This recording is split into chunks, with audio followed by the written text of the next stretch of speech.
It's the year 325 and it's a pretty chill time to be a Christian. Not only has it been a hot minute since they were forced to renounce their faith on pain of death, but the Emperor Constantine has really leaned into it, hoping it will unite his fractious empire.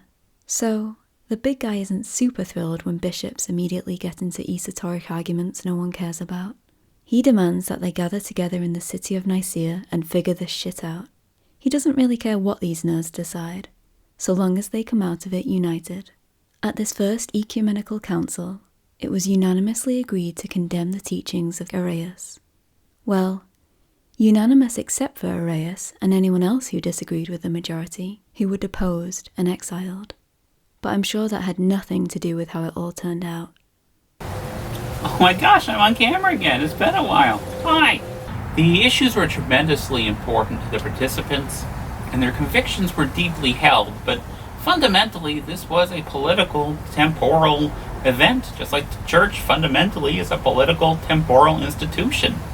And the story the church tells about itself and tells about Nicaea, the church history, is meant to cement, protect, and expand that political, temporal power and legitimacy for this institution.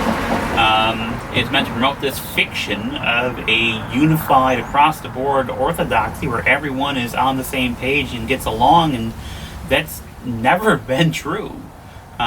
So the game is treating the proceedings with irreverence and skepticism, and some folks might not like that. In fact, I know some folks don't like that. They've let me know. Don't do that. Don't let me know. I don't care. This is probably not the game for you if that bugs you, so don't buy it. We announced the game a little over a year ago, and since then people have made a lot of assumptions about me and my faith or lack thereof. And I was a church kid growing up. The church was my happy place until it wasn't. I'm a queer trans woman, and a lot of denominations of Christianity aren't super thrilled with my existence. So my relationship with my faith is very fraught and complicated, and this game is a reflection of that, an expression of that. The humor in the game is not aimed at the faith or the faithful.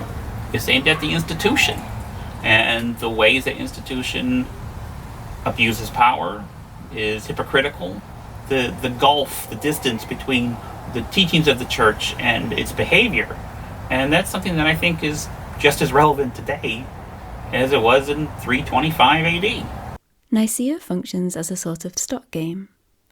Only instead of investing in markets dictated by imaginary laws, we're investing in totally real theology. You spend influence to make an argument for one side or the other in a dispute, and when one side of the debate has a clear majority, it just so happens that was divine truth the whole time. The winning side earns secret victory points, while the losing side gets nothing. When you're not arguing, you're hobnobbing with other clergy to grow your influence. On your turn, you can buy a card from the market, performing the action for that space, and taking the card into your hand. Or you can play a card from your hand to a tableau, yours or a rival's. If it matches that tableau's dominant suit, it gets played for free. At the end of the game, victory points are revealed and the high score wins. Usually. Because if the player with the lowest score has the most influence, they provoke a schism, stealing the win.